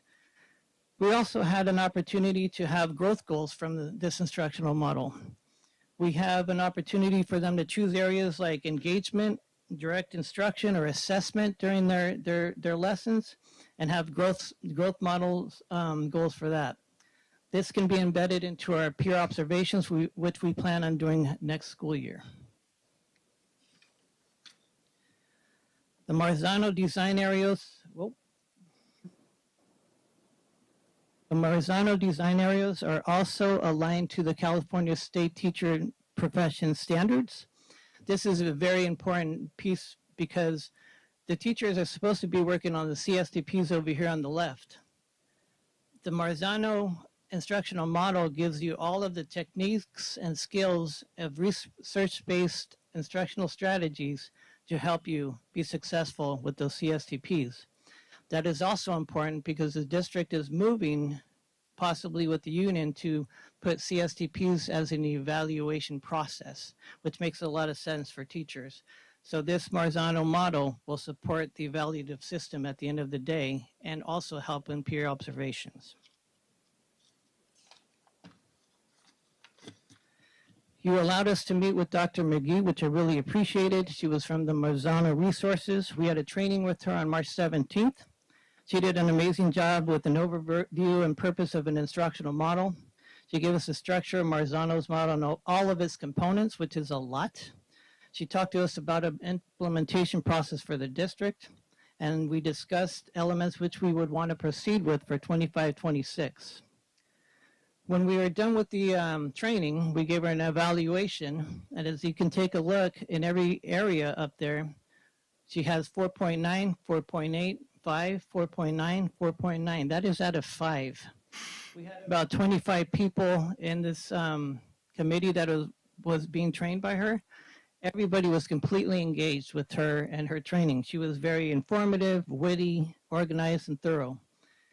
I find that to be a very high number for any presenter. I've been doing this for 29 years, and I've seen a lot of presenters, and scores never happen like that. I do believe that that occurred because she embedded the Marzano strategies all day long and modeled what those strategies are all about. Everybody in that room, every adult wasn't on their computers, they weren't on their phones, they were engaged with this model the whole time. So I was very impressed with Dr. McGee. So where does that take us? It takes us to the possibilities of having us discuss with our staffs in the spring, which is now, about what we plan on doing next school year with the instructional model and the why we are doing that and how it flows into our system now. And then also meeting with the committee to talk about probably the first PL day in August.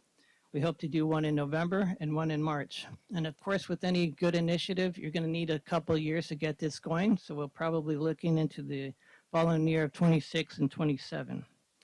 I was so excited about Dr. McGee that I asked the company to please hold those 3 dates for me, just because I wanted her to be with us when we're working with our sites.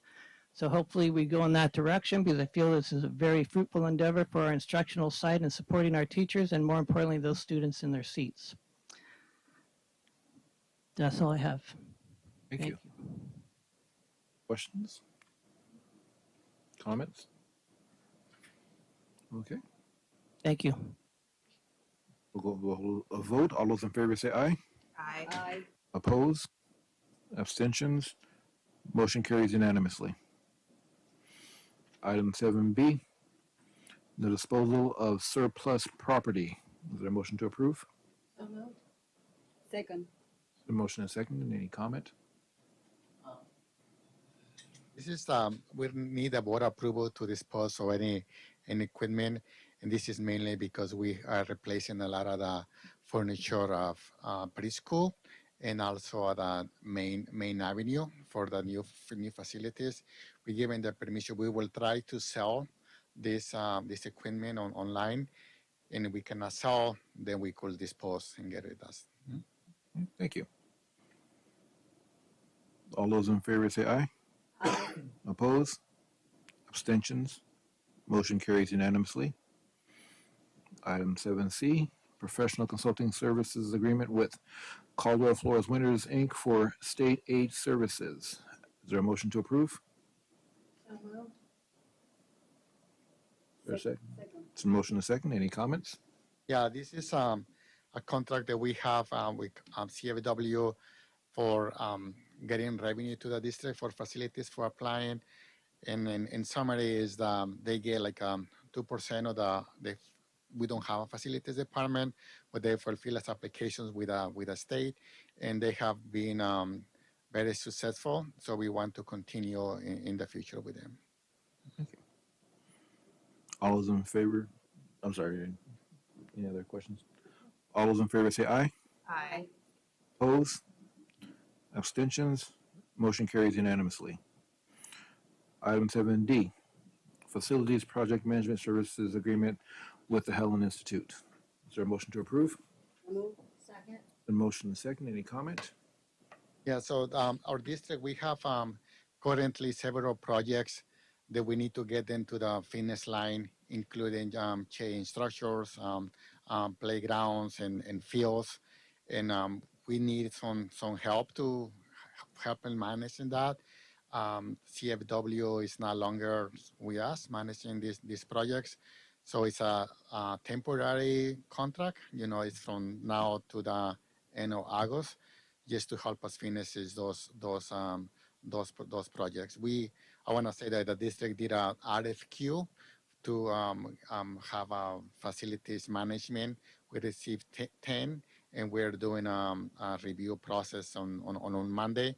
So this is a temporary help to help us finish. That's his background, and he knows the district, and that's the recommendation that why we're doing this. Thank you. Any questions, comments? All those in favor say aye. Aye. Opposed? Abstentions? Motion carries unanimously. Item E, contract proposals for drainage and waterline trenching projects at Bell Avenue, Bell Avenue and Glenwood. So this is. Is there a motion to approve? Second. Motion second. Thank you. Need to learn to be more patient. This is regarding our playgrounds.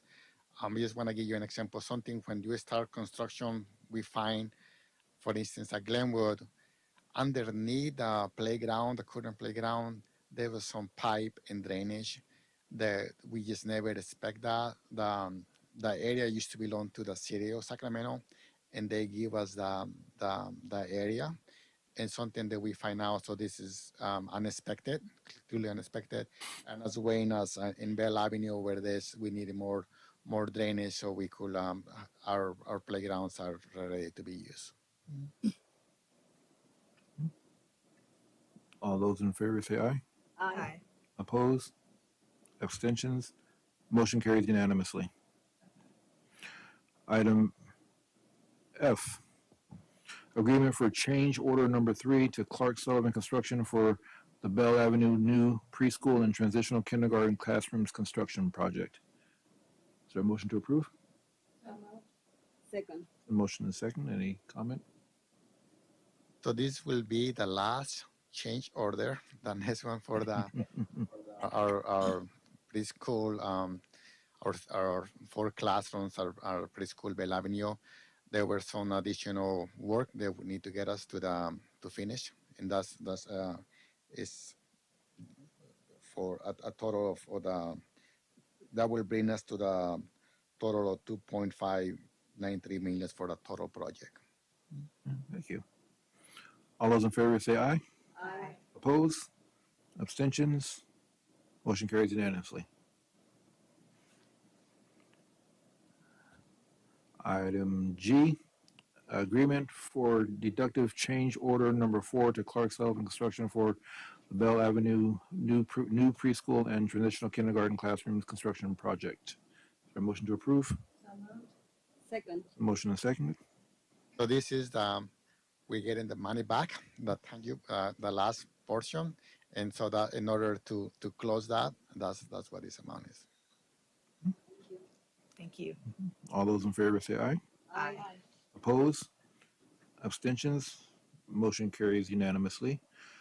Item H, 2024-25 Expanded Learning Summer Contract for Helen Summer Camp Program. Is there a motion to approve? So moved. Is there a second? Second. Okay, we do have a public comment on this one. Mr. Weeks?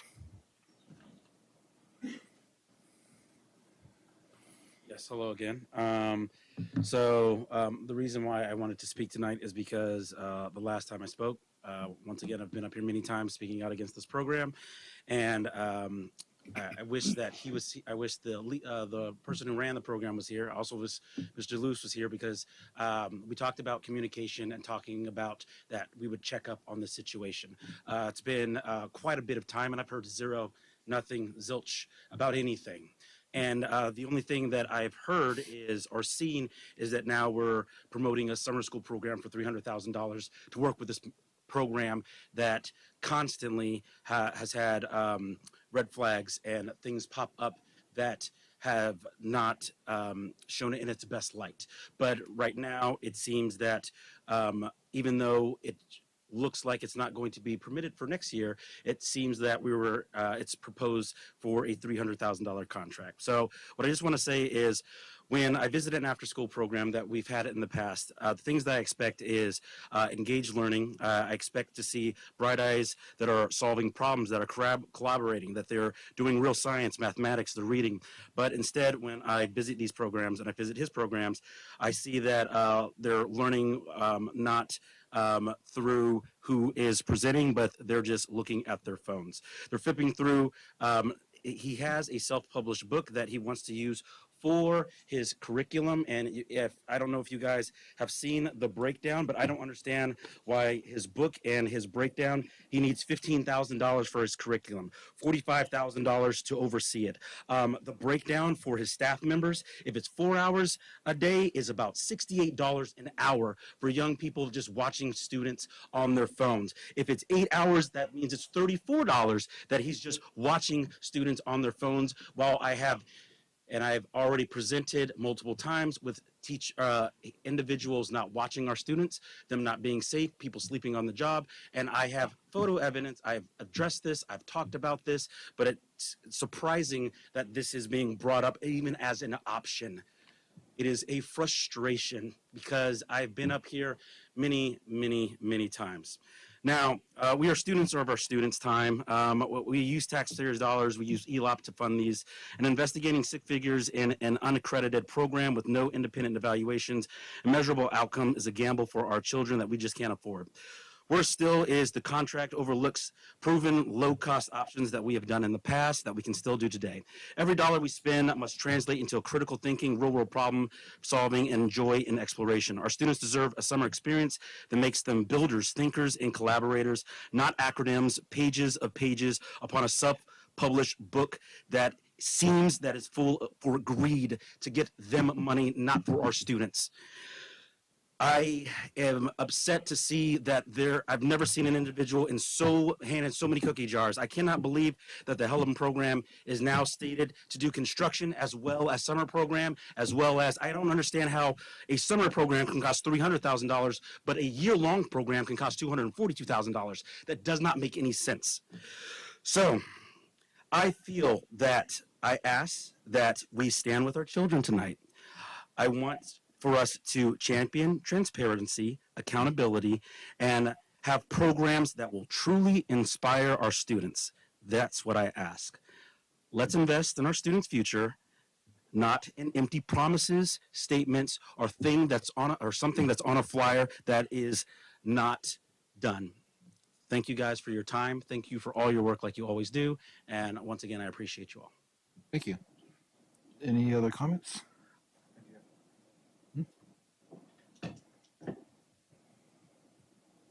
All right, Stacy Draper. So Helen provides after-school care as well as general contract services.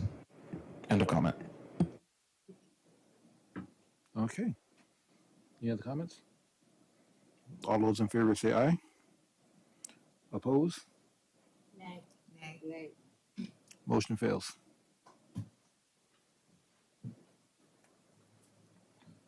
Item I, 1.0 FTE ACES ELOP coordinator position and job description beginning in the 2025-2026 school year. Motion to approve? So moved. Second. It's been motion and second. Any comments? Hi, yes, good evening. This is a new position to the district that will help us in coordinating efforts amongst sites for our ELOP or after-school programs. It also will help us be compliant with the grant requirements that are alongside the funding sources for those programs, and then give us an opportunity to ensure quality of the programs and measure the effectiveness of them. Thank you. Comments, questions? All those in, sorry. A comment. I just want to make sure that this position doesn't have any impact on the whichever after school program is chosen for the upcoming year. This position doesn't impact or influence that. Just provide clarity, this is a district position because, like I mentioned before, the ACES grant is now awarded directly to us. So there are requirements, reporting requirements and oversight. And so this individual will oversee the ACES grant, the LOP, as well as whatever providers. I'm not sure if that answers your question. Yeah, it does. Yeah. All those in favor say aye. Aye. Oppose? Abstentions? Motion carried unanimously. Item 8, board member requests for future agenda items. Trustee Devine, Nothing at this time. Trustee Cardona, Nothing to request. Trustee Hamilton Starks, Nothing at this time. and I have nothing. And with that, this meeting is adjourned.